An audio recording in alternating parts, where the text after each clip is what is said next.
இந்த குடும்ப ஆசீர்வாத கூடுகையிலே உங்களை சந்திப்பதிலே நான் பெருமகிழ்ச்சி அடைகிறேன். இந்த நாளிலும் கர்த்தருடைய ஆசீர்வதிக்கப்பட்ட இந்த நாளில் உங்கள் மத்தியில் கர்த்தர் விரும்புகிற காரியம் என்னவென்றால், என்னோட திருப்பிக் கொள்ளுங்க. ஓசியா தீர்க்கதரிசன புஸ்தகம் 4வது அதிகாரம் 6வது வசனம். என் ஜனங்கள் அறிவில்லாமல் சங்காரமாகிறார்கள். நீ அறிவை வெறுத்தாய், ஆகையால் நீ என் ஆசாரனாய் இராதபடிக்கு நானும் உன்னை வெறுத்து விடுவேன்.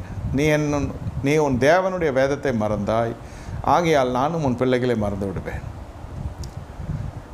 பிரியமான தேவனுடைய ஜனமே, இன்றைய நாளில் ஜனங்கள் மனுஷர்கள் எல்லாரும் பெருக்கத்தின் வழியே போய்கொண்டிருக்கிறார்கள். பெருக்கம்தான் அவருடைய குறிக்கோள்.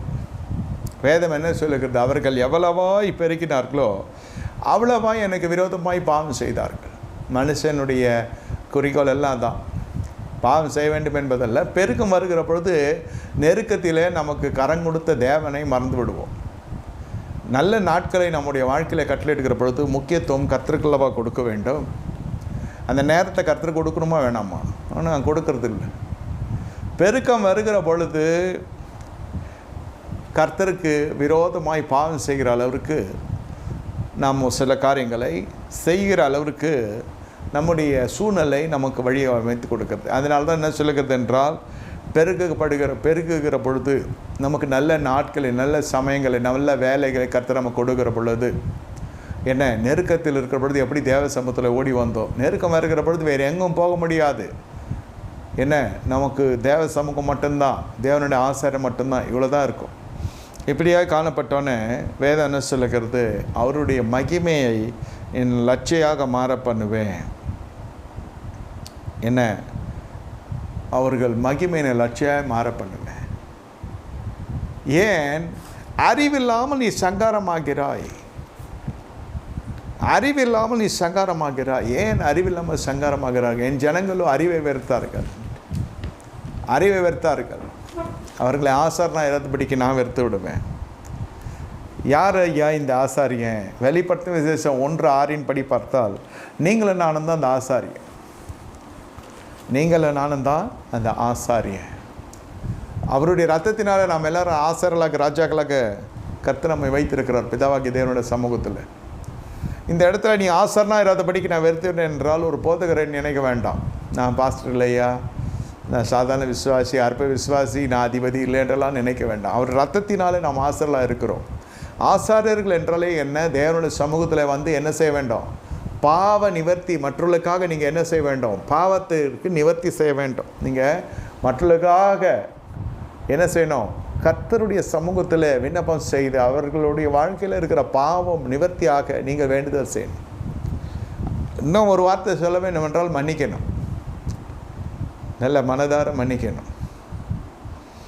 இந்த தேவனுடைய அறிவை வெறுக்க ஆரம்பிக்க, ஞானமுள்ள மார்க்கத்தை வெறுத்து விடுவாங்க. அவரோட புத்தியெல்லாம் பொல்லாப்புக்கு நெருக்கி காணப்படும், குறுக்கு வழியில் காணப்படும். அது உங்களுக்கு தெரியும் என்ன நான் சொல்ல வருகிறேன் என்று. ஆகையால் என்ன நடக்கிறது? கர்த்தர் நம்மை நேசித்து அவருடைய ஜனமாய் மாற செய்கிறார். நாம் பாவிகளாக இருந்த நம்ம அவருடைய ஜனமாக மாற செய்கிறார். நம்ம கர்த்தர் என்ன செய்கிறார்? அறிவை கொடுக்கிறார். அதை வெறுக்க ஆரம்பித்து கொடுக்குறோம். எதை வெறுக்கக்கூடாதோ, துன்மார்க்கத்தை வெறுன்னு சொன்னால் அதை வெறுக்கிறது இல்லை. அறிவை வெறுக்க ஆரம்பிச்சிடலாம் மனுஷன். அப்பொழுது ஆசாரனா இராதபடிக்கு தேவன் என்ன செய்கிறார்? தேவன் வெறுக்க ஆரம்பிச்சார். அதான் தேவனுடைய நேசத்தை உலக சிநேகிதம் உள்ளே வருகிற பொழுது தேவ பகை வருகிறது. இங்கு கர்த்தர் நம்மை வெறுத்து விடுகிற அளவுக்கு ஒரு சூழ்நிலை வந்து விடுகிறது. அடுத்தது, கொடுக்கப்பட்ட வேதத்தை மறந்து போய் விடுகிறது. வேதமே வெளிச்சம், போதக சிக்ஷை ஜீவமார்க்கம். கொடுக்கப்படுகிற வேதம் வீட்டில் பூட்டி வைப்பதற்கல்ல, பேய் பிசாசு வராமல் இருப்பதற்கு என்று கருத்தில் வைத்து கொண்டிருப்பதற்கல்ல. அந்த வேதம் என்ன செய்ய வேண்டும்? உங்களையும் என்னையும் நம்மை நடத்துகிறது அந்த வேத வசனம்தான். நம்மை ஆளாக்குகிறது, நம்ம உருவாக்கினது, நம்மை போஷிக்கிறது, நம்மை நடத்துகிறது, நம்மை சுகப்படுத்துகிறது, விடுதலை தருது, அனைத்து வேத வசனம் தான். இந்த வேத புஸ்தகத்தை பார்த்தாலே சொல்லலாம் ஒரு மனுஷன் எந்த அளவுக்கு தேவனுக்குள்ளே இருக்கிறான் என்று. ஏன்னா படித்து படித்து படித்து அந்த ஏடுகள் எல்லாம் படிப்பதோடு மட்டுமல்ல, அதை ஆராய்ந்து அலசி ஆராய்ந்து தேடி ஒன்றோடு ஒன்று ஜோடி இல்லாமல் இருக்காது என்று சொல்லுகிறது. இந்த வசனம் இந்த அத்தியாயத்தில் எப்படி சொல்லுது, அந்த வசனம் அந்த அத்தியாயத்தில் எப்படி சொல்லுது, அந்த மாதிரி இருந்த மனுஷர்கள் தான் விசுவாசிக்கிறது. ஒரு காலத்தில் வேதமும் கையுமா இருந்தது தான் இன்று வேதத்தை மறந்து விடுகிறது. வேதத்தை மறக்கிற பொழுது என்ன நடக்கும் என்றால், பிள்ளைகள் தேவனுடைய கட்டுப்பாட்டுக்கள் தேவனுடைய பார்வையிலிருந்து கர்த்தர் அவர்களை மறந்து விடுவார் என்று வேதம் சொல்லி, உன் வேதத்தை மறந்தால் ஆகையால் நானும் உன் பிள்ளைகளை மறந்து விடுவேன். தனியாக இருக்கிற மனுஷனுக்கு கர்த்தர் வீடு வாசலை ஏற்படுத்துகிறார், குடும்பத்தை ஏற்படுத்துகிறார். பிள்ளைகள் கர்த்தரோட சுதந்திரம். இதெல்லாம் தெரிந்தும் வேதத்தை மறந்து விடுகிறதுனா என்ன? அவர்கள் அடிப்படை காரியமே மறந்துவிடும். அடிப்படை காரியம் என்ன? நீ உன்னில் அன்பாக இருக்கிறது போல பிறனிடத்தில் அன்பாக இரு என்று வேதம் சொல்லுகிறது. முதல்ல குடும்பம் கர்த்தர் சொல்லுகிறார், உன்னிடத்தில் அன்பு கூறுகிறது போல பிறனிடத்தில் அன்பு கூறுவாக என்று வேதம் சொல்லுகிறது. ஆனால் இப்பொழுது அப்படிப்பட்ட ஒரு காரியத்தில் மனுஷன் தூரமாக போயிருக்கிறான். கடைசி நாட்டிலே அன்பு தணிந்து போகும். அன்பு என்றால் என்ன? இந்த வேலண்டைன்ஸ் டேயில் கொண்டாடுற அன்புலாம் இல்லை, அது உலக சிநேகிதம். அன்பு சகலத்தையும் தாங்கும், சகலத்தையும் நம்போம். அதுக்கு இருமாப்பு இருக்காது. It has no ego. அன்புக்கு இந்த சுயம் இருக்காது. It has no ego, it's ego free. பிரியமான தேவனுடைய ஜனமே, விளையாட்டு இல்லை. கர்த்தருடைய சமூகத்தில் நீங்கள் காணப்படுகிறது கர்த்தர் வைத்த கிருபை. இதை நீங்கள் ஒத்துக்கொள்வீர்கள் நான் விசுவாசிக்கிறேன். ஆனால் ஏன் இந்த பிள்ளைகள் கர்த்தருடைய வசத்தில் வருகிறது இல்லை? வேதத்தை மறந்து விட்டேன் ஐயா, நானும் உன் பிள்ளைகளை மறந்து விடுவேன். என்ன வேதத்தை மறந்து விட்டேன்? அடிப்படை சத்தியம் மறந்து போய் விட்டது. எப்படி நாம் உள்ளே வந்தோம்? இல்லை, அதெல்லாம் மறந்து விட்டது. வேதம் என்ன சொல்லுகிறது? 2 கொரிந்தியர் 9:8 நீங்கள் எல்லாவற்றிலும் எப்பொழுதும் சம்பூர்ணமுடையவர்களாய் சகலவித நற்கிரைகளிலும் பெருகுகிறவர்களாய் இருக்கும்படிக்கு தேவன் கொடுத்த சகலவித கிருபைகளையும் பெருக செய்ய வல்லவராய் இருக்கிறார். பிரியமான தேவனுடைய ஜனமே, சகலவித கிருபைக்கு நீங்கள் பங்காளிகளாக இருக்கிறீங்க. ஆனால் கடைசியில் என்ன நடக்கிறது? இந்த இடத்துல அதற்கேற்ற ஒரு சுபாவ கிளைகள் இல்லை. கடைசி நாட்களில் இதெல்லாம் நடைபெறும். கடைசி நாட்களில் இவைகள் அனைத்தும் நடைபெற்று கொண்டு இருக்கும். ஏன் நடக்கிறது, எதற்கு நடக்கிறது என்றெல்லாம் உங்களுக்கு தெரியும்.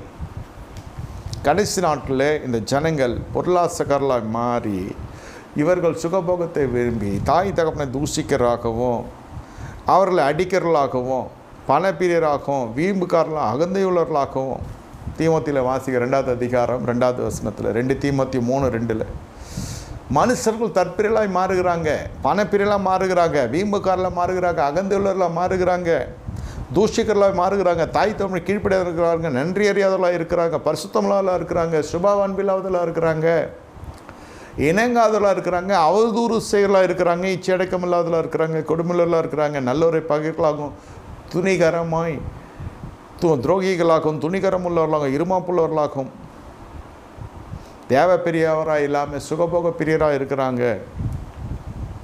இப்படிப்பட்ட குணாதிசயங்களெல்லாம் சபைக்குள்ளே வந்து விடுகிறது. எப்போ? விடுதலை பெற்ற பிறகு. அவதூறு பண்ணுகிறான். எங்கிருந்து உயர்த்தப்படுகிறார்களோ, நான் சொல்லுகிறது குடும்பத்துக்குள்ளேயே பல பிரச்சனைகள். திருமணம் ஆகும் வரை திருமணம் ஆகவில்லை. ஒரு துணை இல்லை ஐயா. ஒரு துணைன்னா நல்லா இருக்கும். வருடங்கள் போய் கொண்டிருக்கிறது, நாட்கள் போய் கொண்டிருக்கிறது, எனக்கு யாரும் இல்லை, பார்ப்பதற்கு யாரும் இல்லை, இந்த திருமணத்தெல்லாம் எடுத்து செய்வதற்கு யாரும் இல்லை. எப்படியோ கர்த்தரே முன்னே ஆட்களை எழுப்பி நீங்களே கூட எழுப்பி கூட உங்களுடைய திருமணத்தை ஒழுங்குபடுத்த வேண்டிய காலகட்டத்தில் தர்ம சங்கத்தில் இருக்கலாம். ஆனால் ஆன திருமணத்திற்கு உங்களுடைய பங்கு என்ன? எல்லா குடும்பத்திலும் ஒரு கருத்து வேறுபாடுகள் வருவது சகஜம். வீட்டுக்கு வீடு வாசப்படி கருத்து வேறுபாடு இல்லாத குடும்பம் தான் பிரச்சனை. எங்கோ வேறு இடத்துல வாழ்ந்து கொண்டிருக்கிறான், நீங்கள் தங்கி கொண்டிருக்கிறான்ற அர்த்தம். அங்கே சண்டைலாம் அவ்வளோ வராது. வந்தால் ஒரு பெரிய சண்டை வந்துடும், ரெண்டும் ஒன்றோட ஒன்று தண்ணி தெளிச்சு விட்ரும். நீ வலதுபுறம் போனால் நான் இடதுபுறம் போகிறேன், மன ரீதியில் சொல்கிறேன். சண்டை வராத குடும்பங்கள் அல்லது கருத்து வேறுபாடு வராத குடும்பங்கள் அல்லது எங்கோ தவறு நடக்கிறது என்ற அர்த்தம். பயன்பாட்டுக்குள் இருக்கிற எந்த இயந்திரமும் எந்த காரியம்தான் உங்களுக்கு பழுதடையும். பயன்பாட்டுக்குள்ளே இல்லாது இருந்தால் பார்ப்பதற்கு புதுசாக இருக்கும், ஆனால் அது பழுது அடைந்துவிடும். பயன்படுத்தாத பொருட்கள் பழுது அடைவது நிச்சயம், பயன்படுத்தினாலும் பழுது அடைவது நிச்சயம். ஒரு மனுஷனுடைய வாழ்க்கை மரணம் நிச்சயம். ஆனால் எப்படி இருக்கிற ஜீவிய காலத்தில் நாம் வாழ்கிறோம் என்பது தான் முக்கியம். உங்களுக்கு இப்பொழுது திருமணம் ஆகிறது, திருமணத்தை கர்த்தர் உங்களை ஆசீர்வதித்து திருமணம் என்ற அந்த கிருபையை கொடுத்து திருமணத்தை கர்த்தர் ஒழுங்குபடுத்தி உங்களை குடும்ப சொல்ல கர்த்தர் மாற செய்கிறார். அதன் பிறகு கர்த்தர் கொடுத்த துணையோடு உங்களால் பயணப்பட முடியவில்லை, ஒரு மனப்படுகிறது இல்லை. சபையாக இருக்கட்டும், வீடாக இருக்கட்டும், உங்கள் வாழ்க்கையில் கர்த்தர் கொடுத்த துணையை நீங்கள் கர்த்தரை கனம் பண்ணுகிறீர்கள் என்றால் கர்த்தர் கொடுத்த துணையை நீங்கள் கனம் பண்ணணும். ஆணாக இருக்கட்டும், பெண்ணாக இருக்கட்டும், மனைவியை கணவன் கனம் பண்ண வேண்டும் என்று வேதம் சொல்லுகிறது. கணவனை மனைவியான கர்த்தரை போல பார்க்க வேண்டும் என்று வேதம் சொல்லுகிறது. அதனால் அவன் கர்த்தருக்குரிய மனுஷனாக அல்லது கர்த்தர் சொல்லுகிறத போலலாம் இருப்பான்னு சொன்னால் இருக்காது. தேவசாய தரித்தனா இருப்பான்னு சொன்னால் சொல்ல முடியாது, நிச்சயம் இல்லை. ஐயா, அந்த மனுஷன் ரட்சிக்கப்படவில்லை, நான் என்ன செய்ய வேண்டும்? அந்த பொறுப்பு உங்கள் கருத்தில் கர்த்தர் கொடுத்து விட்டார். என்ன பொறுப்பு? கர்த்தராகிய இயேசு கிறிஸ்துவை விசுவாசி, நீ உன் வீட்டை ரட்சிக்கப்படுவீர்கள். இந்த மனைவியுடைய கற்புள்ள நடக்கினாலே புருஷனை ஆதாயப்படுத்தி கொள்ளப்படுவான். எத்தனையோ வசனங்கள் தேவனுடைய வார்த்தைக்கு ஒத்த விதமாய் வந்து கொண்டிருக்கிறது. ஆனால் நம்முடைய மனம் ஏற்றுக்கொள்ளுகிறது.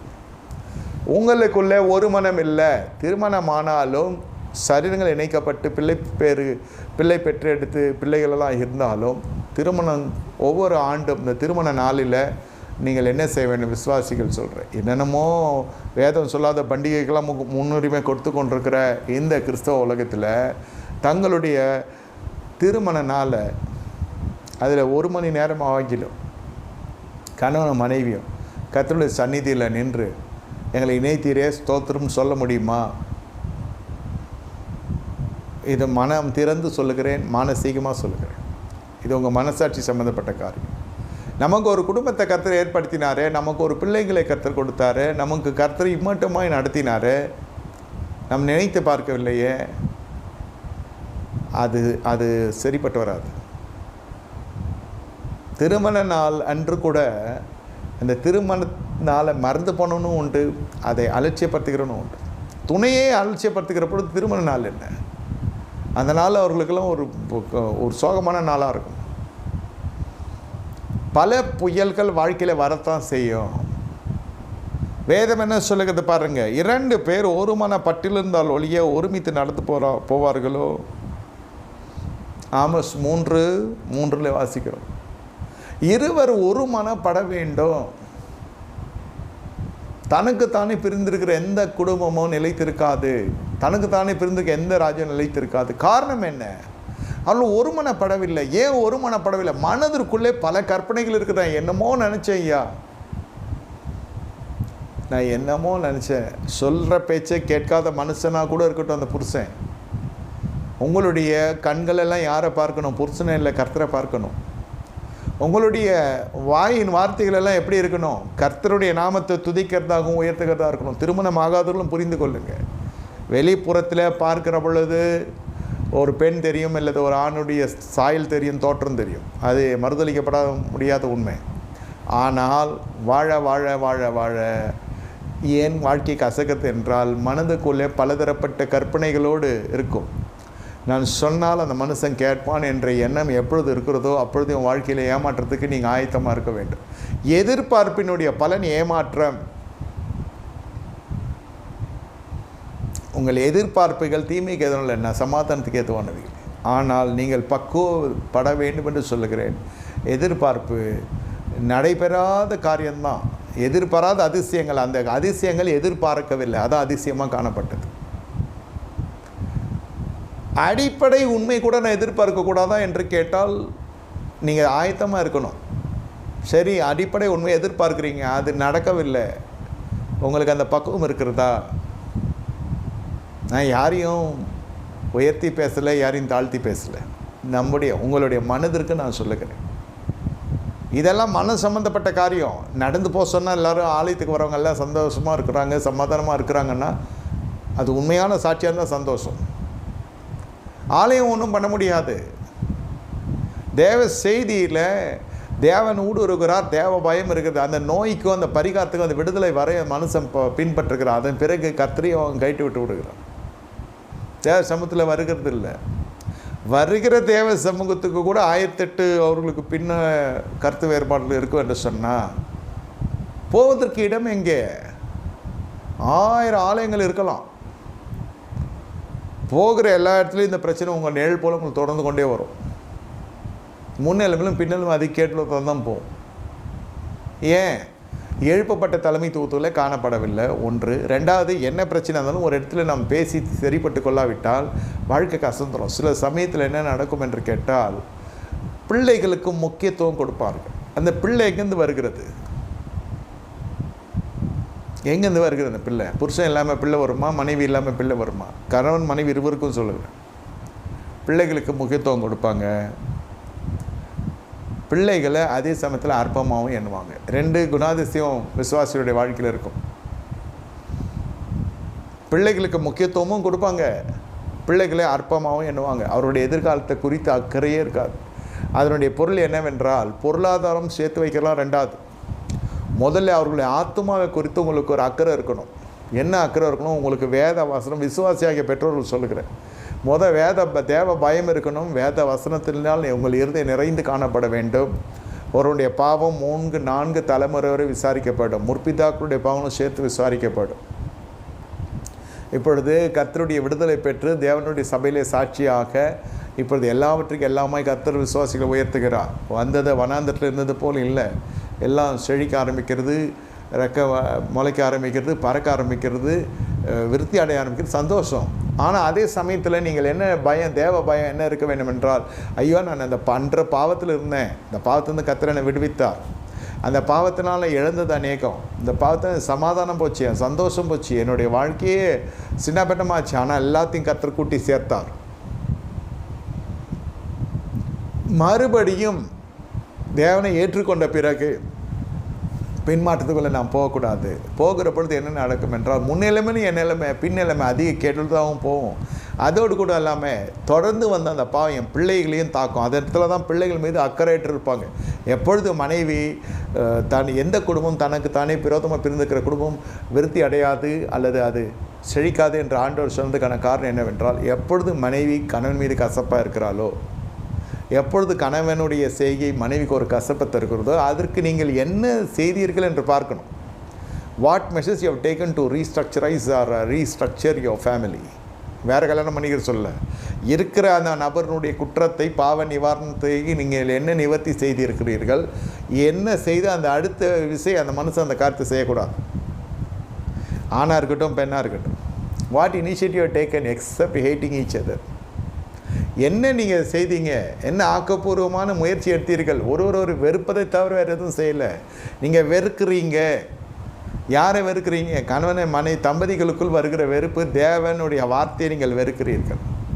ஒருவரில் ஒருவர் அன்பாக இருங்கள் என்று வேதவாசம் சொல்கிறது. இந்த மனுஷன் செய்கிற வேலைகள்லாம் வம்பாக இருக்கிறது. அந்த அம்மாவும் அந்த மாதிரி தான் பண்ணும். மனிதர்கள் தான். நம்ம இடத்துல பல குறைகள் இருக்கலாம், பெரிய பெரிய நிறைவுகள் வெளியரங்கமாய் காணப்படலாம். சின்ன சின்ன குறைகள் பெரிய பெரிய நிறைவை இல்லாது பண்ணிடலாம். எல்லாம் நல்லா இருக்கும், குடும்பம் நல்லா இருக்காது. வளர்ந்து வருகிற ஒவ்வொரு மனுஷன் நீங்கள் பார்க்குற பொழுது அந்த மனுஷனுடைய வாழ்க்கையில் குடும்பம் விருத்தி அடையாது. அவனுக்கு செழிப்பு இருக்கும், அவனுக்கு உத்தியோகம் இருக்கும், அவனுக்கு சம்பாத்தியம் இருக்கும், நல்ல சவரட்சணம் இருக்கும், ஒரு குறிப்பிட்ட வயது வரைக்கும் சரீரம் நல்லாயிருக்கும், சுகஜீவியாக வாழலாம். குடும்பம் மட்டும் சரி இருக்காது. அதையே காரணம் காமிச்சு அவன் மற்ற குடும்பத்தை கெடுக்கிறவங்க காணப்படுவான். ஆணாக இருக்கட்டும் பெண்ணாக இருக்கட்டும். அவர்களால் ஒரு மனுஷனோடு வாழ முடியாது. வேதம் என்ன சொல்லுக்கு? தேவ சாயலில் உங்கள் குடும்பம் இருக்கணும். உங்களுடைய வாழ்க்கையில் எப்படி இருக்க வேண்டும்? பாவிகளை ரட்சிக்க கர்த்தராகிய இயேசு கிறிஸ்து உலகத்தில் வந்தார். திருமணமான பிறகு ரட்சிக்கப்பட்ட கணவனோ ரட்சிக்கப்பட்ட மனைவியோ பழைய பாவத்தை குறித்து நீங்கள் பேசக்கூடாது. பழையவனை இருக்கட்டும். ஒரு மனப்படாதிருப்பதுக்கான காரணம் சொல்லி கொண்டிருக்கிறேன். 120 பேர் மீது அபிஷேகம் வருகிறது. எல்லாரும் ஒரு மனப்பட்டு ஒரு இடத்துல உட்கார்ந்துருந்தாங்க. ஒருவனும் ஒருவருக்கு உறவினர்கள் கிடையாது. பல பாஷைக்காரர்கள், பல பழக்க வழக்கங்கள், பல பின்னணியை சேர்ந்த ஜனங்க. ஆனால் ஒரு மனப்பட்டு இருந்தாங்க. காரணம் என்ன? அதற்குரிய காரணம் என்ன?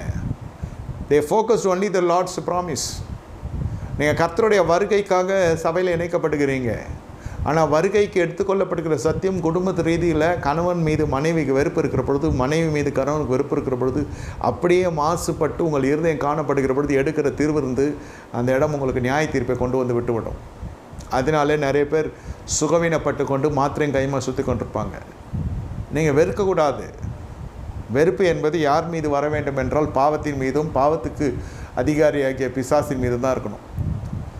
வெறுக்கணும். நீங்கள் நகையை வெறுக்கிறீங்க, நீங்கள் நட்டை வெறுக்கிறீங்க, பொட்டை வெறுக்கிறீங்க, பூவை வெறுக்கிறீங்க, புஷ்பத்தை வெறுக்கிறீங்க, அதுவும் எனக்கு தெரியாது. வேதம் வெறுக்க சொல்லுகிற தீமையை நீங்கள் வெறுக்கணும். தீமை வெறுப்பதே கர்த்தருக்கு பயப்படுற பயம். தீமையை வெறுக்கிறீர்களா? அப்போ பொல்லாப்புக்கு தூரமாக இருப்பீங்க. பொல்லாப்புக்கு பயப்படுறனா இருக்கணும். பொல்லாப்புக்கு விலகுறனா இருக்கணும். இங்கே பொல்லாப்புன்னா முதல்ல போய் நிற்கிறான் நம்மால். கணவனும் சரி மனைவியும் சரி. ஏன் அவரால் ஒருமனப்பட்டு போக முடியவில்லை? அவர்களுக்குள்ளே உலகம் இருக்கிறது. பிரசங்கில வாசிக்கிறோம். இதில் ஒப்பிட்டு பார்த்தல் இருக்கும். அவன் கணவன் எப்படி இருக்கிறான், இவன் மனைவி எப்படி இருக்கிறா, இவங்க இப்படி இருக்காங்க, அவங்க அப்படி இருக்காங்க. ஆக மொத்தம் அவன் கர்த்தர் கொடுத்த அந்த ஆசீர்வாதமான திரும்ப வாழ்க்கையை அவன் அதிருப்தியாளனாகவே காணப்படுவார்கள். கணவனாக இருக்கட்டும், மனைவியாக இருக்கட்டும். இதெல்லாம் சபைக்குள்ளே வந்து விருத்தியை காணாமல், குடும்ப ரீதியான விருத்தியை காணாமல் கேட்ட பிள்ளைகளுக்காக வாழ்வதாக சொல்லுவாங்க. நான் வாழ்கிறதெல்லாம் என் பிள்ளைக்கு, நான் வாழ்கிறதெல்லாம் என்னுடைய பிள்ளைகளுக்காக, இந்த மனுஷனோடு வாழ எனக்கு விருப்பம் இல்லை, என் மகனுக்காக வாழ்கிறேன், என் மகளுக்காக வாழ்கிறேன், பிள்ளைகள் திருமணம் வர வாழ்கிறேன், பிள்ளைங்க படிப்பு முடியும் வர வாழ்கிறேன். அதுக்கப்புறம் எங்கே வாழ்வேன்? பிள்ளை பார்த்துக்கோ. இப்படிப்பட்ட ஜனங்களுடைய கையின் பிரயாசத்தை நீங்கள் பார்ப்பீர்கள் என்றால் அவர்களிடத்தில் கையின் பிரயாசம் மிகவும் பட்டு போனதாக இருக்கும். வேலை கிடைக்கும் போகிறதுலலாம், ஆனால் கூலி கிடைக்குமா? அடுத்த வேலை, அந்த அடுத்த மாதம் அந்த வேலை நிற்குமா? பார்த்தா இவங்க அடைக்கலாம்குரிய போல் வேலையிலே ஒரு சிரமில்லாமல் சுற்றி கொண்டிருப்பாங்க. இங்கே கொஞ்ச நாள், அங்கே கொஞ்ச நாள், இங்கே கொஞ்சம். அப்படியே அரசு வேலை எத்தக்க சஸ்பென்ஷனு, ஆல்மோஸ்ட் டிஸ்மிஸலும் வந்துடும். அது ஆல்மோஸ்ட் அந்த கையின் பிரச்ச ஆசீர்வாதம் இல்லை. காரணம் என்ன? வீட்டிலே ஒரு மனுஷனையோ மனுஷையோ சிறுமைப்படுத்தி கொண்டிருக்க ஜனங்க. அப்படி உங்கள் கையின் பிரயாசத்தில் அந்த சிச்சை வராவிட்டால் உங்கள் சரத்தில் ஒரு சிச்சை வந்துடும். சரத்தில் சிச்சை வராவிட்டால் உங்களோட தனி மனித ஒழுக்கத்தில் ஒரு சிச்சை வந்துடும். உங்களால் பரிசுத்தமாக வாழ முடியாது. இங்கே என்ன சொன்னாலும் சரி, இதே காரணம் காட்டுவாங்க. குடும்ப தம்பதிகளுக்குள்ளே ஒரு துணையை இன்னொரு துணை காரணம் காட்டும். இவரால் தான் நான் இப்படி போனேன், இந்த பெண்மணி ஒழுங்காக இருந்தால் ஏன் நான் போகிறேன். இதற்கு கொஞ்சம் பெண் வீட்டாரும் கூட இருப்பாங்க. பொருளாதாரத்தினுடைய பசையை பொறுத்து சில பேர் சொல்லுவாங்க, அவள் ஒழுங்காக இருந்தால் ஏன் எங்கள் பையன் இப்படி போகிறான். இருளை வெளிச்சமாக்குற பெற்றோர், வெளிச்சத்தை இருளாக்குற பெற்றோர். தித்திப்பை கசப்பாக்கும், கசப்பை தித்திப்பாக்குறவர்களுக்கு ஐயோ. இருளை வெளிச்சமாக்குறவர்களுக்கு ஐயோ, வெளிச்சத்தை இருளாக்குறவர்களுக்கு ஐயோ. இவை அனைத்து சபைக்குள்ளே காணப்படும். அதனால் தேவன் அவர்கள் எப்படி விரும்புகிறார் என்றால், அவர்கள் விண்ணப்பங்கள் கேட்டால் போதும். தேவன் விரும்புகிற வாழ்க்கையை வாழ்வதற்கு இந்த சபை தூரமாக இருக்கிறது, சபையார் தூரமாக இருக்கிறாங்க. ஏன்? தேவன் விரும்புகிற வாழ்க்கையை வாழ்ந்தால் அது சத்தியத்துக்கு கீழ்ப்படியணும். சத்தியத்துக்கு கீழ்ப்படுகிற பொழுது சுயம் என்பது சாம்பலாகிவிடும். சுயத்தில் வாழ்ந்து பிரச்சனைக்குள்ளே இருந்து அந்த பிரச்சனையை தீர்த்து கொள்வது தான் மனுஷனுடைய சுபாவக்கிலேயே இருக்கிறது. ஆவிக்குரிய வாழ்க்கையிலும் சொல்கிறேன். இந்த கடன் போச்சுன்னா இன்னொரு கடன், இந்த திருமணம் போச்சுன்னா வேறு திருமணம். உலக ரீதியிலே சொல்கிறேன்.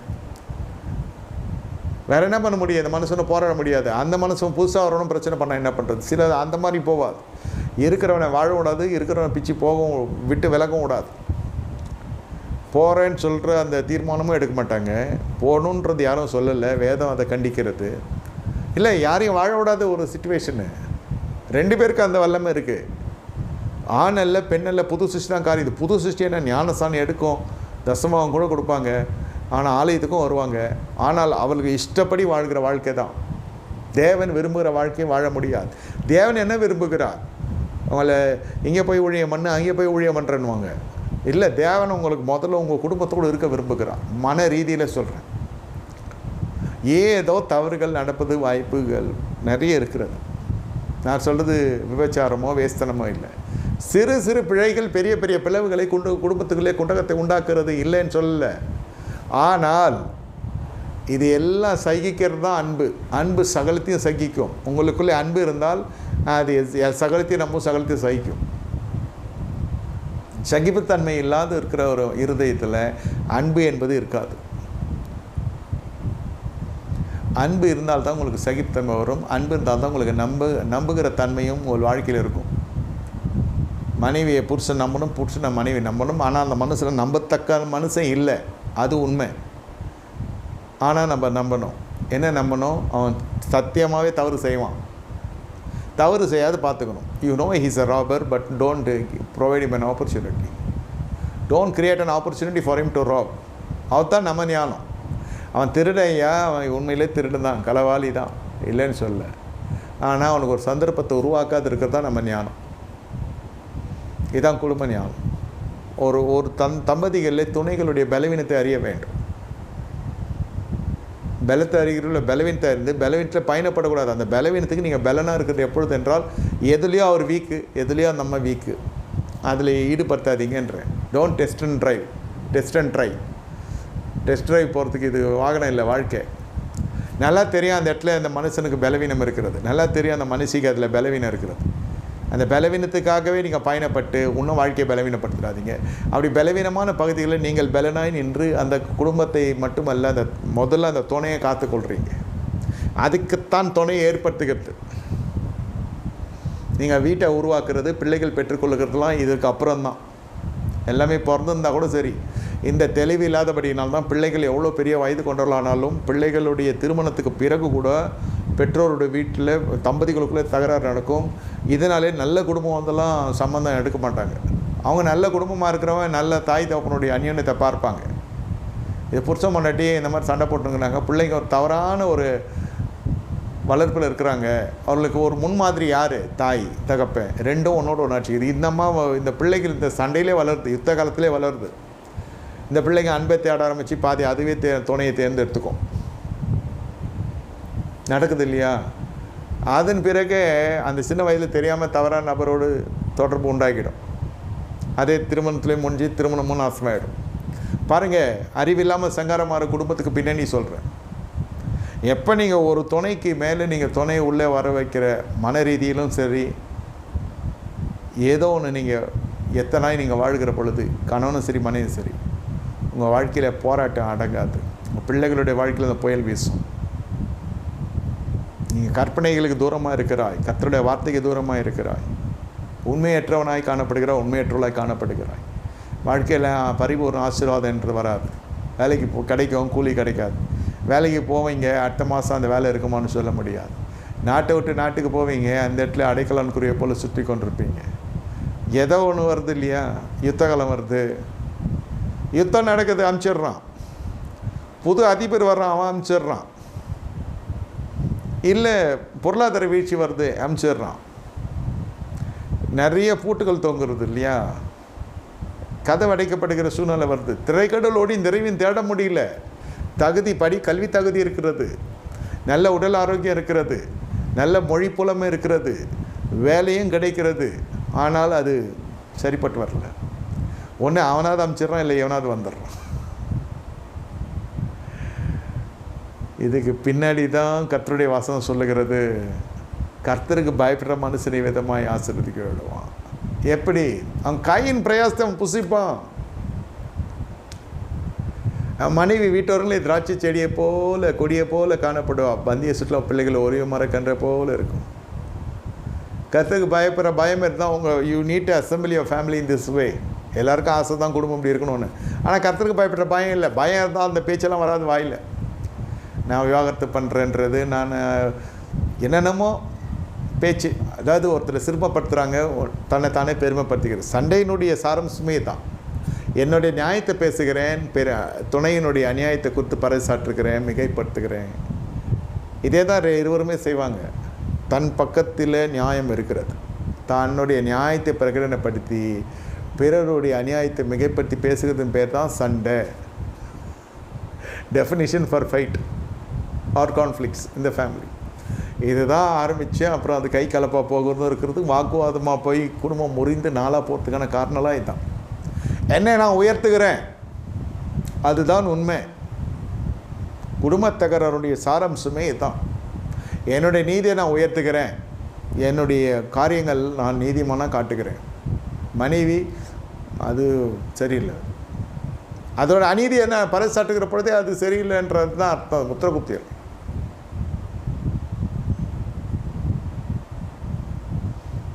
இது எல்லாம் வீட்டுக்குள்ளே போய் கொண்டிருக்கும், கரன்னு இருக்கும். நிறைய பேர் பேசிக்கிறது இல்லை, நிறைய பேர் அதுக்கு நேரமும் இல்லை. இது அவ்வளோதான் முடிவு எடுத்து விட்ருவாங்க. பிள்ளைகளை பார்ப்போன்னு சொல்லி பிள்ளைகளை பார்ப்பாங்க. அதுவும் பிள்ளைகளுக்கு இந்த நஞ்சை தான் ஊற்றுவாங்க. இவன் நல்ல மாதிரியாக வாழாதவங்க என்னத்தை சொல்லுவாங்க? அந்த மனசு இருக்கிற வரைக்கும் நல்லா பேசும் அந்தம்மா. அந்த மனுஷன் அப்படி போனேன்னு என்னதான் இவங்க அப்பா என்னடி சொன்னேன், அவங்க அப்பா எப்படி பண்ணுறான் அப்படி பண்ணுறான், அவன் வேணா, அது அவ்வளோதான். அது இட்ஸ் ராங் ப்ராட்டப். விலையேசகனும் தேவன் தான், அது படிச்சிடும், படிப்பு கொடுத்துடலாம், அந்த படிப்பை வச்சு அது ஒரு வேலையும் பெற்றுக்கொள்ளலாம். ஆனால் கிருபைன்றது இருக்காது.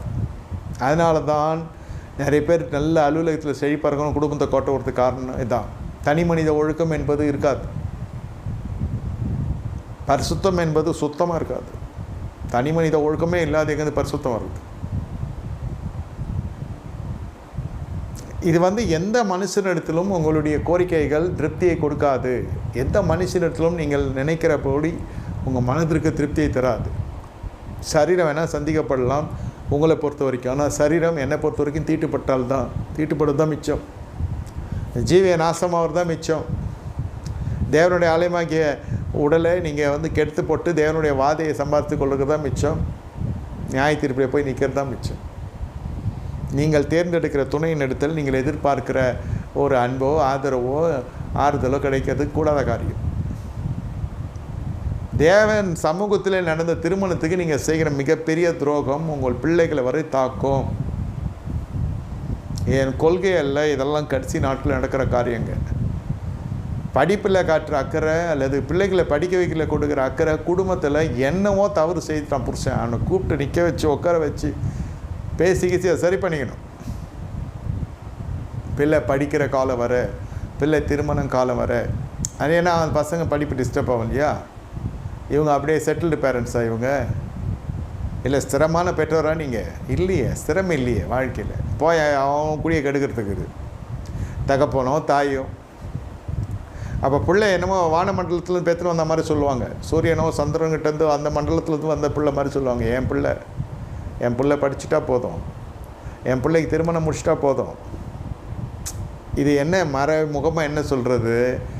நீ துணையை நீ தரக்குறவா பேசுகிற, தரக்குறவா யோசிச்சு இருக்கிறீங்க. உங்கள் மனசில் பெருமை குடி கொண்டு இருக்குது உச்சக்கட்டத்தில்.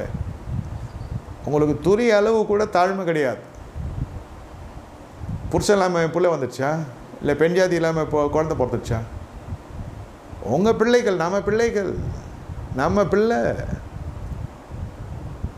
கணவனும் மனைவியும் ஒருமனப்படாமல் இப்படி பிள்ளையை போட்டு வகுத்து பிரிச்சுன்னா அந்த பிள்ளை ஒரு மிகப்பெரிய சோகமான ஒரு சூழ்நிலையிலே வளரும்.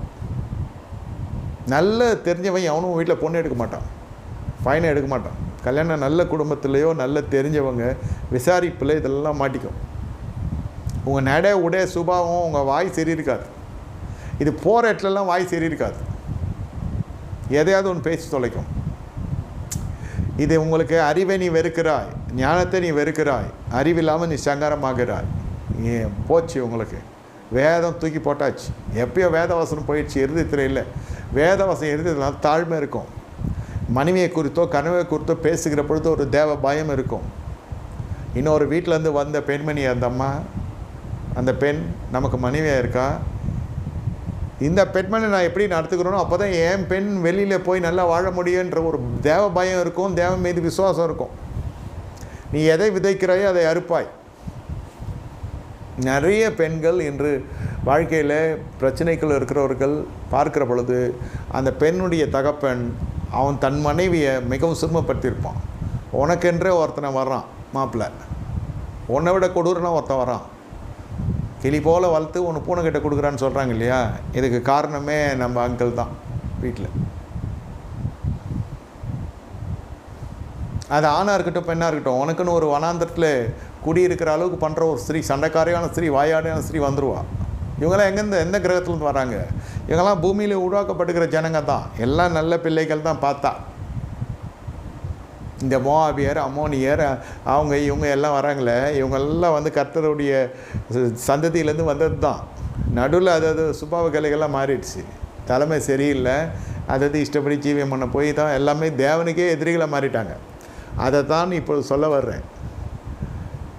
கலகம் பண்ணுகிறது, தாய் போய் துருபதேசம் கொடுக்குறது பிள்ளைங்களுக்கு. தகப்பன் இல்லாத நேரத்தில் தன்னுடைய வீட்டாரை குறித்து உயர்வாக பேசுகிறது, அவனுடைய வீட்டாரை குறித்து அதாவது புருஷனுடைய வீட்டாரை குறித்து தாழ்த்தி பேசுகிறது, அவருடைய குற்றங்கள், அவருடைய பாலியல், அவருடைய பாவங்கள், அவர்களுடைய எல்லா வித அநீதிகளை குறித்து எடுத்து சொல்லிடுறது. அப்போ அந்த பிள்ளையோட மனசில் என்ன இருக்கும்? தகப்பனை குறித்தோ அவன் வீட்டாரை குறித்து என்ன இருக்கும்? அது அப்படியே பதிஞ்சிடும். தகப்பனுக்கு நேரம் இருக்கிறது குறைவு. அப்படி அந்த மனுஷனும் ஏதாவது மனைவி குறித்து அதிகமாக மிகைப்படுத்தி பேசி அல்லது மனைவியினுடைய எல்லா விஷயத்தையும் பேசியிருப்பான் என்றால், அல்லது அவளுடைய வீட்டாரை குறித்து மிகவும் சிறுமப்படுத்தி பேசியிருப்பான் என்றால், 2 பேர் சேர்ந்து போட்டி போட்டு பேசி பிள்ளைனுடைய குடும்ப ஞானம் என்பது வித்தியாசமாக இருக்கும். அந்த பிள்ளைக்கும் அன்பு தேவை, அந்த பிள்ளைக்கும் ஒரு துணை தேவை, அந்த பிள்ளைக்கும் திருமணம் தேவை, அந்த பிள்ளையுடைய வம்சமும் வளரணும், விருத்தி அடையணும், இல்லைன்னு சொல்லலை. ஆனால் இவ்வளோ அடி அஸ்திபாரத்தில் இவ்வளோ களங்கம் இருக்கிறது, இவ்வளோ கரைகளோடு அந்த பிள்ளை வளர்கிறது. இதெல்லாம் நீக்கிற இடம் தான் தேவ சமூகம். இதையெல்லாம் கண்டித்தோணத்துக்கு தான் தேவ சபை. இந்த சத்தியம் உங்களை விடுதலை ஆக்கணும். நீங்கள் ஏன் இந்த இவ்வளோ பிரச்சனை குடும்பத்துக்குள்ளே வருகிறது? ஏன் பிள்ளை சொல்கிற பேச்சை கேட்கறதில்ல? நீ கர்த்தருடைய வார்த்தையை மறந்துட்டேன், அதனால உன் பிள்ளை உன் பேச்சை கேட்காது. நீ என் வேதத்தை மறந்தால் நான் உன் பிள்ளைகளை மறந்து விடுவேன். தேவன் வேலி அடைத்து காக்கிற குடும்பங்கள் எல்லாம் பொல்லாப்புக்கு பயந்து இருக்கும், தேவ பயத்தோடு இருக்கும். யோபு ஒரே மனைவியோடு வாழ்ந்தான், பல மனைவி வைத்துக் கொள்ளுகிற காலம் அது. யோபு ஒரே மனைவியோடு வாழ்ந்தான், ஈசாக்கு ஒரே மனைவியோடு வாழ்ந்தான். பிரச்சனைகள் எல்லாம் குறைவு தான். ஆனால் பல மனைவியோடு வாழ்ந்த ராசாக்கள், அவர் பிரச்சனைகளெல்லாம் பெரிய பெரிய பிரச்சனைகள். இப்போ அது முக்கியம் இல்லை, ஒரு நபரோடு வாழ்கிறதுக்கு எவ்வளோ போராட்டம் இருக்குது பாருங்கள். தன்னை போல நேசிக்கிறதில்ல என்பது தான் அடிப்படை காரியம். இது இவ்வளோ பெரிய வன்மத்துக்கோ இவ்வளோ பெரிய குடும்ப தகராறுகளுக்கோ பின்னால் இருக்கிறது என்ன? ஒருவரில் ஒருவர் அன்பாய் இல்லை, ஏற்றுக்கொள்கிற மனப்பக்கம் இல்லை. இவர்கள் வீட்டாருக்காக தம்பதிகளுக்குள்ளே தகராறுகள் வரும். இருதர வீட்டாரால் உங்கள் வாழ்க்கை நாசமாகுதா? கணவன் மனைவி போகிற சண்டையில் பிள்ளைங்களுடைய சூழ்நிலைகளை பாதிக்குதா? அந்த பிள்ளைகள் வீட்டில் படிப்பு இருக்கிற தவிர நல்ல சூழ்நிலை கண்டதே இல்லை, சண்டை வராத நாளே இல்லை. இதுக்கு பார்த்தா அதுக்கு பெரிய பெரிய சிலுவெல்லாம் வீட்டில் இருக்கும், சிலுவையே வச்சுருப்பாங்க வீட்டில், இல்லை பெரிய பெரிய ஃபோட்டோலாம் வச்சுருப்பாங்க, இல்லை பெரிய பெரிய வசனம் கூட அந்த ஃபோட்டோவில் இருக்கும். எதுவுமே அதெல்லாம் உங்களுடைய நம்பிக்கை சார்ந்தது நான் தலையிடல. இல்லை சொல்கிறேன், தேவபக்தியின் வேஷத்தை தரித்து தேவனுடைய வசனத்தை நீ மறுதளிக்கிறபடினாலும் எதிர்பார்க்குற கனிகள் கிடைக்கிறது இல்லை. அதனால் அந்த ஒரு பிள்ளை என்ன ஆகிடுதுனாக்கா, இல்லை 1 2 அதனால தான் வெளிநாட்டுக்கு ஓடிடுது. அவனாவது நல்லா இருக்கட்டும், அவனாவது நிம்மதியாக இருக்கட்டும். இல்லை, அவனுக்கு தவறான படிப்பினை தான். சபை வேதத்தை போதிக்கிறது, என்ன பரிசுத்த குறித்து போதிக்கிறது, அவ்வளோதான் சபை பண்ணும். குடும்பம் எப்படி நடத்துறதுன்றது போதிச்சா சந்தோஷம். என்ன உபதேசத்துக்குள்ளே அது வரணும், அது அது மாதிரி போதிச்சா பரவாயில்ல. குடும்ப சம்மந்தப்பட்ட பிரசங்கள் வந்துச்சுன்னா பரவாயில்ல. At least you will get a knowledge. நீ இதை செய்யாத, அது செய்யாத, அது செய்யாத, இது செய்யாதன்னு தான் இருக்குது. அதனால் அவன் சர்ச்சுக்கு வரத்துக்கே இப்போ வைக்கப்படுறான். பசங்க சொல்கிறேன், நெக்ஸ்ட் ஜென்ரேஷன் உங்கள் வார்த்தைக்கு யோசிக்கிறாங்க. 1. 2வது, வீட்டிலே போனால் நீங்களே என்ன பண்ணுறீங்கன்னு கேட்குறாங்க. தாயோ தகப்பனோ இவ்வளோ ஜெபம் பண்ணுறீங்க, ஆனால் உங்களுக்குள்ளே சண்டை இருக்குது. நான் சொல்கிறது 3வது நாள் அது குடும்பங்கள் கேட்கல. நம்ம வீட்டு பசங்களே தாய் தகப்பனை பார்த்து கேட்குற கேள்வி. நீங்கள் ஆலயத்துக்கு போகிறீங்க, தசமாக கொடுக்குறீங்க, திருவிருந்து எடுக்கிறீங்க, ஊழியம் செய்கிறீங்க பகுதி நேரத்தில், ஆனால் உங்களுக்குள்ளே கருத்து வேறுபாடுகள் இருக்குது. என் குடும்பத்தில் சமாதானம் இல்லை. அதுக்கு பதிலே சொல்ல முடியல. பெற்றோரால் பதில் இல்லைன்னு இல்லை, இவங்களுக்கு சொல்ல தெரில. காரணம் அவர்களுக்கு அதுக்கேற்ற விளக்கம் இல்லை. அந்த சத்தியம் சேர்ந்துதா என்னான்னு தெரில. சத்தியம் இல்லைன்னு சொல்ல, சத்தியம் வெளிப்படுற இடத்துல இவங்க இருக்கிறாங்களான்னு தெரில. முதல்ல உங்கள் போகிற ஆலயத்தில் நீங்கள் பாருங்கள், எங்கள் குடும்பம் என்று எப்படி இருக்கிறது. இந்த ஆலயத்துக்கு போய் இந்த தலைமைத்துவத்துக்குள்ளே நான் வந்து என் சுபாவ கிளைகள் மாறி இருக்கிறது. நான் என்னோடய மனைவியை நேசிக்கிறேன், என் புருஷனை நேசிக்கிறேன், குறைவுகள் மத்தியில் சொல்கிறேன், பல குறைகள் இருக்கிறது, நான் ஏற்றுக்கொள்கிறேன். நீங்கள் அப்படி எடுத்துகிட்டு வரணும். உங்கள் இருதயம், அது கொடுக்கப்படுகிற சத்தியத்தில் உங்கள் இருதயம் அப்படியே மறுரூபத்துக்குள்ளே வரணும். அப்போ சத்தியம் உங்களை விடுதலை ஆக்குறது. என்ன வசனம் சரியாக வரும். அப்போ பரிசுத்தாவியானவர் வருகிற பொழுது உங்களுக்கு ஒரு விடுதலை உண்டாகும். விடுதலை என்ன? கணவன் கிட்டேருந்து விடுதலை இல்லை, மனைவி கிட்டேருந்து விடுதலை இல்லை, உங்கள் சுபாவ கிளைகள்லேருந்து விடுதலை. உங்களுக்குள்ளே இருக்கிற கோபம், வைராக்கியம், தூஷணங்க, அவதூறு பண்ணுறது, தாய் தகப்பனை அடிக்கிறார்கள் அதை கை நீட்டுகிறது, அந்த வார்த்தைகளுடைய கொடூரம், வார்த்தைகள் வார்த்தைகள் வார்த்தைகள், எல்லா வார்த்தைகளும் மனுசுகுமார் முன்பு நம்ம கணக்கு கொடுக்குற நாட்கள் இருக்கிறது. சொற்கள் மிக பாவெல்லாம் போகுது. 1000 வசனங்கள் இந்த வார்த்தையை குறித்து இருக்கிறது. அது எல்லாமும் தெரியும், தெரிந்தும் உங்களுக்கு கட்டுப்பாடு இல்லை. காரணம் என்ன? நீ வேதத்தை மறந்துட்டேயா. நீங்கள் 10 அதிகாரம் படித்தா கூட சரி, நீங்கள் வந்து சரியான ஒரு திசையில் இல்லை. அதிகாரம் படித்து அப்புறம் என்ன நடக்குது? அந்த வசனங்கள் கிரியை செய்கிறதா? நல்ல சிந்தையோடு படித்தால் கிரியை செய்யும். தன் பாவங்களை அறிக்கைட்டு விட்டுவிடன் தான் வாழ்வடைவான். இவன் பாவத்தை வச்சுக்கொண்டு அதை நீதியாக பாராட்டி இது என் பட்சத்தில் இருக்கிற நீதின்னு சொல்லுகிற பொழுது அவன் வாழ்வடைய மாட்டான். அதனால தான் நிறைய பேருடைய வாழ்க்கை ஸ்தம்பித்து இருக்கிறது. ஏழையாகவே இருக்கான். நடுத்தர வாசிகள் நாங்கள் இப்படி தான் இருக்க முடியும், எங்களுக்கு எந்த சப்போர்ட்டும் இல்லை, எங்களுக்கு யாரும் தூக்கி விடுறதுக்கு இல்லை, இறக்கி விடுறதுக்கு இல்லை, இப்படி தான் சொல்லி கொண்டிருப்பாங்க. காரணம் என்ன? இவன் தன் பாவம் இருக்கிறது என்பதை உணராமல் வாழ்ந்து கொண்டிருக்கிறான், சுயநீதியில் வாழ்ந்து கொண்டிருக்கிறான். மனைவி பெரிய பொல்லாத பெண்மணி, அவள் குடும்பத்தார் பொல்லாத ஜனங்க என்ற எண்ணம் கணவனுக்கு, அதே எண்ணம் தான் மனைவிக்கு. அப்படி இருக்கிற பொழுது இது வந்து ஒருத்தரை நீங்கள் எவ்வளவு தரக்குறைவாக நினைக்கிறீங்க. பிறரை மேன்மையாக நினைங்க. அண்டையில் நினைக்கிறதுக்கு முன்னாடி வீட்டில் இருக்கிறவங்களும் கொஞ்சம் கனம் பண்ணுங்க. பிறரை மேன்மை உள்ளவர்களாக நினைங்க. பொருளாதாரத்தின் அடிப்படையில் சொல்ல, அந்த மனசு தான் சம்பாதிக்கிறாரு, அந்த மனசு தான் அந்த அம்மா சம்பாதிக்குது, அதனால் அப்படி சொல்ல. இது பொருளாதாரத்துக்காகவே சொல்ல. பொருளாதாரம்லாம் அப்போ அடுத்தடுத்து வர கட்டங்கள். முதல்ல தனி மனித ஒழுக்கம் என்னென்னா பிறரை கனப்படுத்த தெரிந்து கொள்ளுங்க என்று வேதம் சொல்லு. உங்களில் அதிக கனமுள்ள நினைங்க. கணவனிடத்தில் 10 குறைகளுக்குள்ள ஒரு நிறைவு இருக்கும். நீங்கள் பயணப்பட்டதெல்லாம் 10 குறைகளுக்குள்ளே நீங்கள் பயணப்படுவீங்க. அதே தான் புருஷனும். ஒரு நிறைவாவது உங்கள் மனைவி வீட்டில் இருக்கும். நீங்கள் அதை விட்டுடுறீங்க, ஏன் குறைகளை அதிகமாக மிகைப்படுத்துறீங்க? அது உண்மையிலே குறையாக கூட இருக்கலாம்.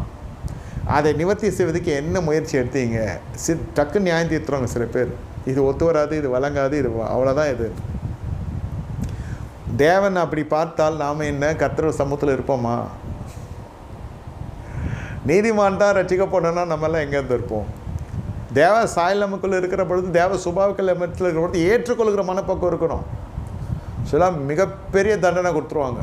கணவனுக்கு கொடுக்கக்கூடாத தண்டனைலாம் கொடுத்தோம், மிகப்பெரிய வேசிகாலனாக மாறிடுவான். அவனை முற்றிலும் அவனை விவகாரத்தில் பண்ண மாட்டாங்க. அவனுக்கு கொடுக்குற அந்த உபசரிப்பு, அவன் போய் களவு செய்கிற அளவு களவாணியை போல் வாழ்க்கையில் பரிசுத்தத்தில் விழுந்து பாவத்தில் விழுகிற அளவுக்கு வரும். திருப்தியாக இருக்கிறவன் தேன் கூட்டே மிதிப்பான். பசியாயிலோனுக்கோ மிகவும் துர்நாற்றம் அடிக்கிறது கூட பிரதானமாக இருக்கும். நீதிமொழிகள் புத்தகத்தில் வாசிக்கிறோம். திருப்தியாக இருக்கும் தேன் குட்டை உடைப்பான்.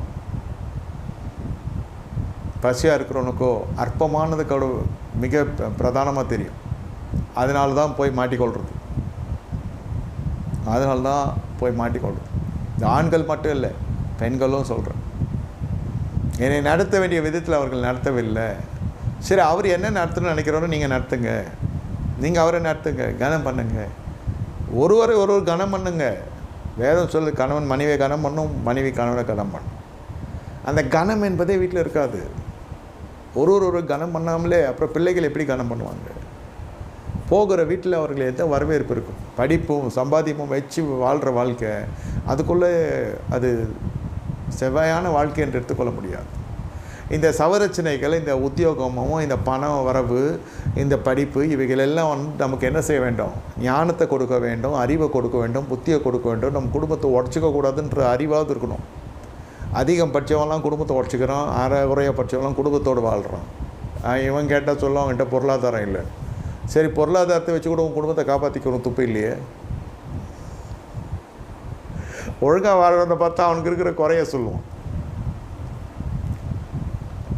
நிறைந்து வாழ வேண்டியது தானே, இவ்வளோ நிறைவு இருக்கிற மனுஷன் இல்லை. அதுதான் கிருபை. இன்று நிற்பதும் நிர்மூலமாகாது இருப்பதும் தேவனுடைய கிருபை.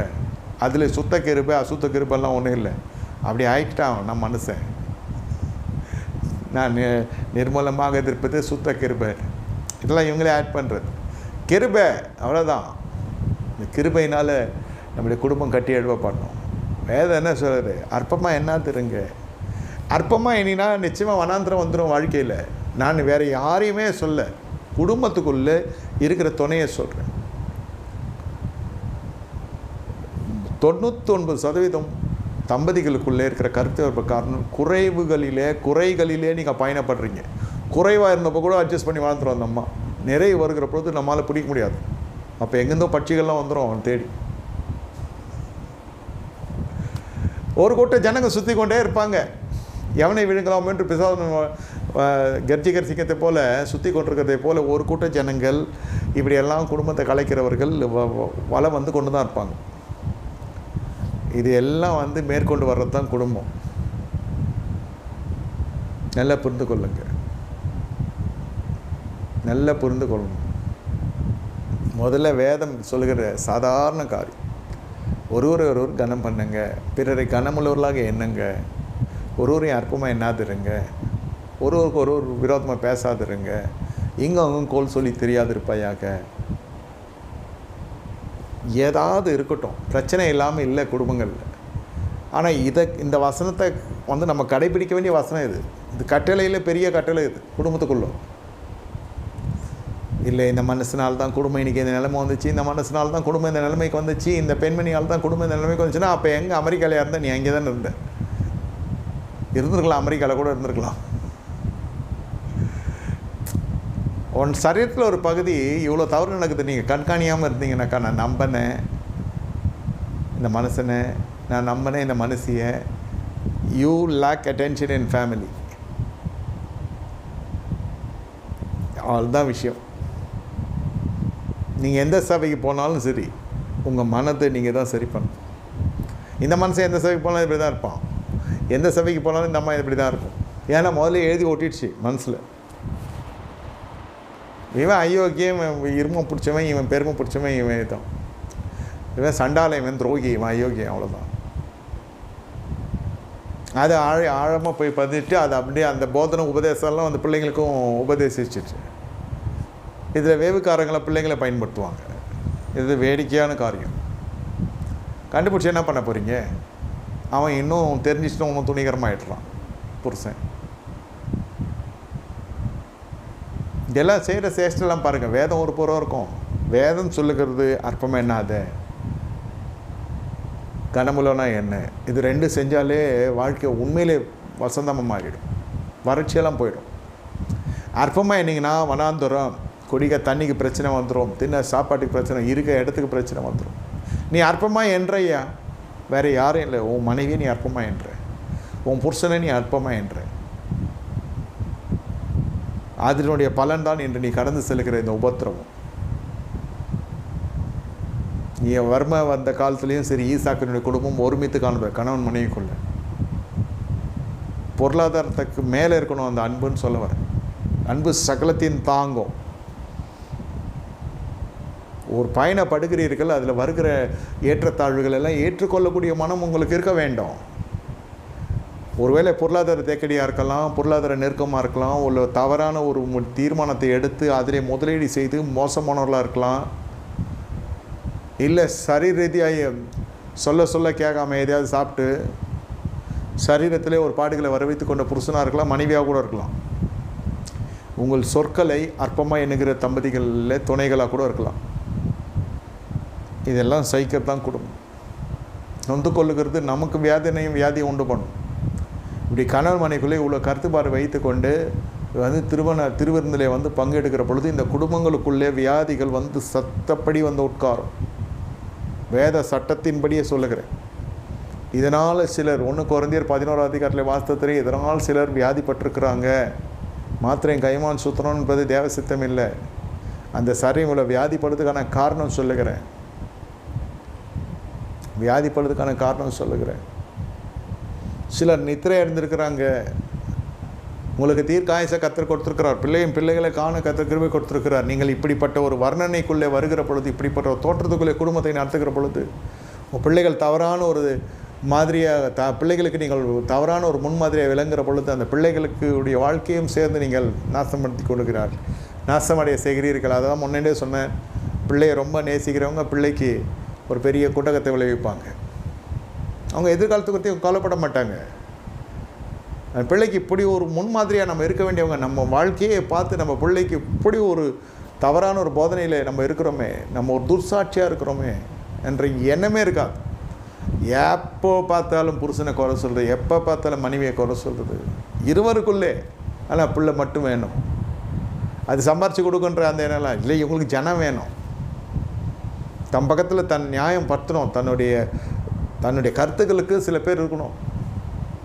அதுக்கு எதுனா இறக்கம் சம்பாதிக்கிற மாதிரி ஏன்னா பேசுறது, அழறது, ஆணும் சொல்கிறேன் பெண்ணும் சொல்கிறேன். பசங்களோட இறக்கத்தை சம்பாரித்து என்ன பண்ண போகிறீங்க? தேவை இறக்கம் போயிடுச்சு வாழ்க்கையில்.